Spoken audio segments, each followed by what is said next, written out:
بس رمضان کی سب سے بڑی تیاری کیا ہے کہ اپنے دلوں کو صاف کر لو پہلے سے، کہ جس دل میں نفرت ہو، بغض ہو، کسی کے لیے غصہ ہو، کسی کے لیے کیا کیا جذبے ہوں، دل صاف کرنا۔ ہمارے گھروں میں روزانہ جھاڑو ہوتا ہے، یہاں مدرسے میں روزانہ صفائی ہوتی کہ نہیں ہوتی؟ چونکہ دنیا کی اصل گندگی ہے تو جھاڑو ہاتھ سے نہیں چھوٹ سکتا۔ حرم شریف میں دیکھا کیسے چاروں طرف خدام پھر رہے ہوتے ہیں برش لے کر، تو دل پہ غبار ایسے آتا ہے جیسے صحن میں غبار آتا ہے، دل پہ گندگی ایسے آتی ہے جیسے صحن میں آتی ہے۔ تو ہم نے نظام بنایا ہوا ہے، لوگ مقرر ہیں وہ روزانہ جھاڑو دیتے ہیں۔ تمہارا دل ایک آنگن ہے، ایک صحن ہے، اس میں بغض، نفرت، حسد، پتہ نہیں کیا کیا گندگیاں آئیں گی اور آتی رہیں گی۔ بچوں ایک کام کرو، جھاڑو پکڑ لو، صاف کرو۔ یا اللہ معاملہ تجھ سے کرنا ہے، لوگوں سے نہیں۔ کسی نے برا کہا، کسی نے غیبت کی، کسی نے گالی دی، کسی نے دھکا دیا، کسی نے حق مارا، کسی نے کچھ کیا، یا اللہ تیرے سپرد میں نے اپنے دل کو سب سے صاف کیا، میں نے اپنے دل کو سب سے صاف کیا۔ یہ اتنی بڑی عبادت ہے کہ بڑے بڑے نفلوں والے، تہجد والے، حج عمرے روزے والے تمہیں نہیں پکڑ سکیں گے، کیونکہ اس کا کرنے والا دنیا میں کوئی نہیں۔ نفل پڑھنے والے تو بے شمار ہیں، عمرے کرنے والے بے شمار ہیں، علماء بے شمار ہیں، حاجی بے شمار ہیں، سخاوت کرنے والے بے شمار ہیں، لیکن اس ٹکڑے کو صاف کرنے والا لاکھوں میں ایک بھی نہیں ہے۔ مشکل کام ہے، آپ یہ سیکھ لیں، صاف کرو، صاف کرو، صاف کرو۔ یہ رمضان کی سب سے بڑی تیاری اور علم کو حاصل کرنے کی سب سے بڑی چابی ہے کہ اپنے دل کو کھلا کر لو۔ کوئی چیز خالی ہوگی تو کچھ آئے گا۔ جس دل میں بغض بھرا ہو، نفرت بھری ہو، حسد بھرا ہو، کینہ بھرا ہو، اس میں خاک آئے گا، اس میں تو علم کی ایک کرن بھی نہیں آئے گی۔ اس زبان سے چاہے جتنے مرضی موتی بکھیرے، دل اس کا اندھا ہوگا۔ لا تعمل ابصار ولکن تعمل قلوب التي في الصدور۔ یہ آنکھوں سے اندھے نہیں، دل سے اندھے ہیں۔ تو بچوں اپنے دل کو صاف کرنا سیکھو۔ وہ کتنی مشہور حدیث ہے، آپ نے کہا اس دروازے سے ایک جنتی آ رہا ہے، تو ایک انصاری صحابی داخل ہوئے، جوتا ہاتھ میں، داڑھی میں وضو کا پانی۔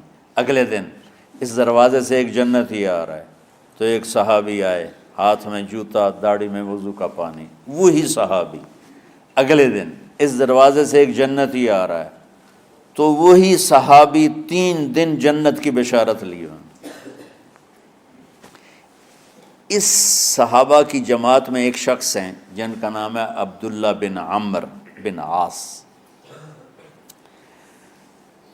ان سے بڑا عبادت گزار صحابہ میں کوئی نہیں تھا، نہ سابقین میں نہ متاخرین میں، نہ پہلوں میں نہ بعد والوں میں۔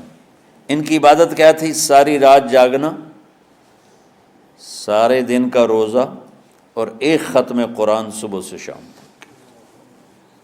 اتنی اللہ نے طاقت دی تھی۔ پھر وہ غلوب والی بات آ گئی، ایکسٹریم ہونے والی بات آ گئی۔ ان کی شادی والی رات حجلہ عروسی میں داخل ہو رہے ہیں، دلہن کے کمرے میں داخل ہو رہے ہیں، اور مصلی بچھا کے اللہ اکبر، اور دیر نفل تے نفل، دیر نفل تے نفل۔ تو ان کی بیگم نے دیکھا تو وہ بھی خیر کا زمانہ تھا، انہوں نے بھی وضو کیا اور پیچھے مصلی بچھا کے وہ بھی فجر تک نفل پڑھتے رہے۔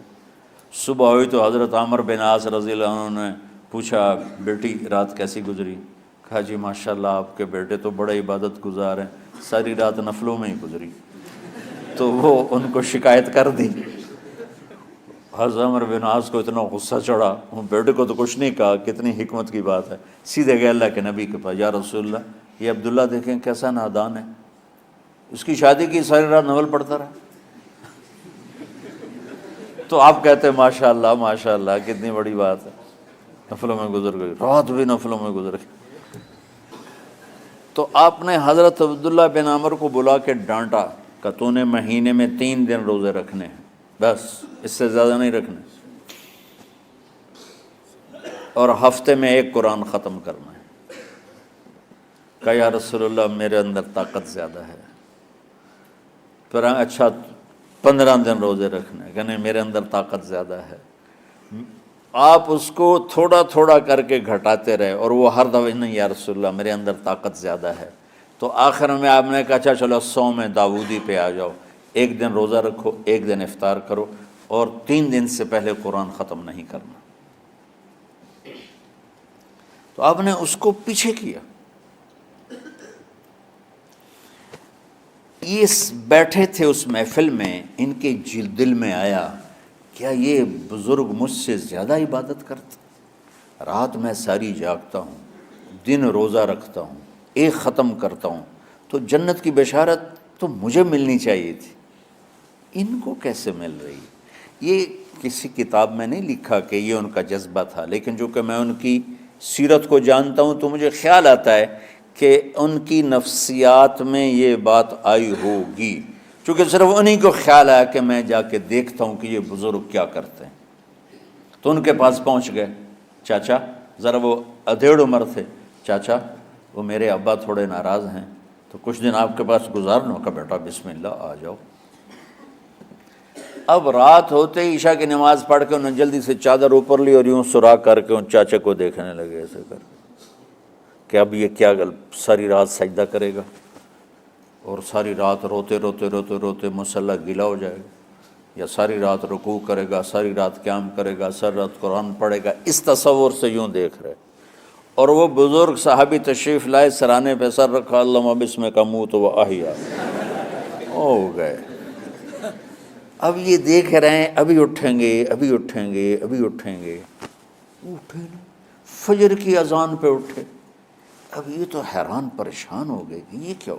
اس زمانے میں تو منافق تہجد نہیں چھوڑتے تھے ڈر کے مارے کہ پتہ نہ چل جائے ہمارے کفر کا، تو یہ چاچا جنت بھی لے گیا تو ستا بھی پیا کہ چلو کل دیکھوں گا۔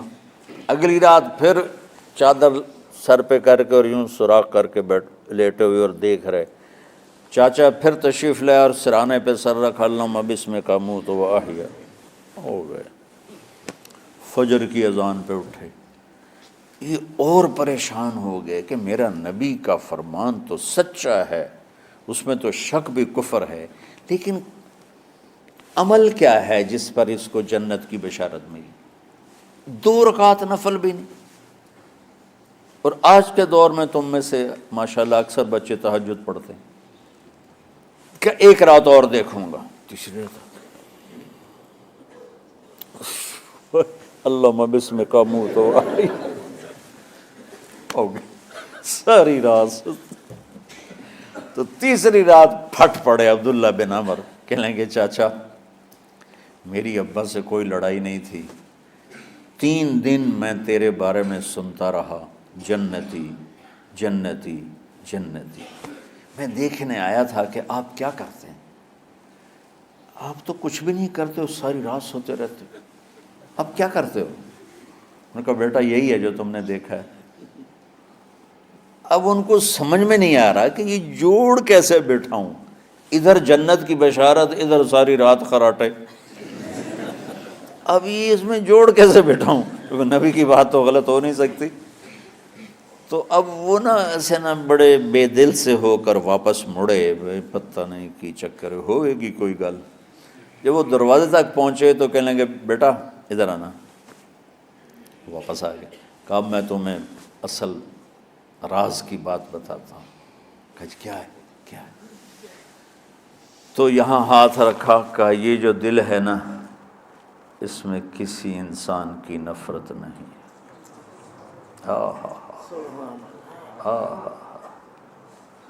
اور جب اللہ کسی کو رزق دیتا ہے، عزت دیتا ہے، مجھے کبھی حسد نہیں ہوا، مجھے خوشی ہوتی۔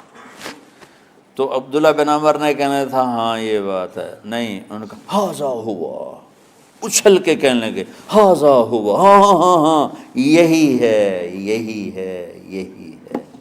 پھر کہنے لگے چاچا پر یہ میرے بس کا نہیں ہے، کون کرے گا یہ؟ اتنے بڑے آدمی ہو کر کہہ رہے ہیں کہ یہ میرے بس کا نہیں۔ تو بچوں، دنیا میں جنتی بننا ہے اور علم اللہ سے لینا ہے تو اسے صاف کر دو، سب کی نفرت سے۔ اس نے مجھے یہ کیوں کہا، اس نے مجھے یوں کیوں دیکھا، اس نے میرے بارے میں یوں کیوں کہا، اس نے میرے بارے میں یہ کیوں لکھا۔ جس کی تعریف ہوتی میری کتنی برائی ہوتی، صرف تعریف تو نہیں ہوتی، بھرا پڑا سوشل میڈیا مجھے گالیاں دیں۔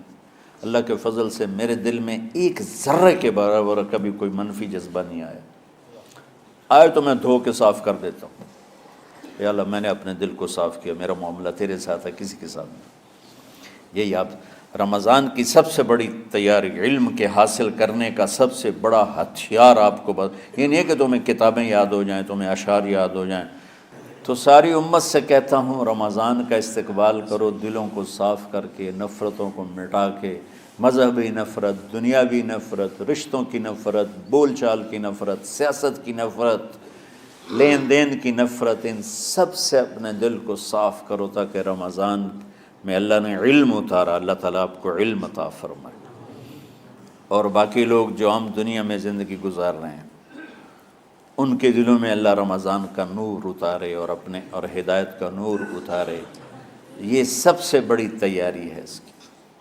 اور کسی سے گلہ ہے، غصہ ہے، ناراضگی ہے، کسی سے بولتے نہیں ہو، ابھی سے شعبان آ چکا ہے، آپ شعبان سے رمضان کی تیاری شروع فرما دیتے تھے، تو اس کی تیاری کیا ہے؟ وہ دلوں کو صاف کرو، معافی مانگو، تمہارا قصور نہیں پھر بھی معافی مانگ لو، دلوں کو صاف کرو، اور اللہ سے سخاوت مانگو کہ اللہ کو سخی بھی پسند ہے اور صاف دل والا بھی پسند ہے۔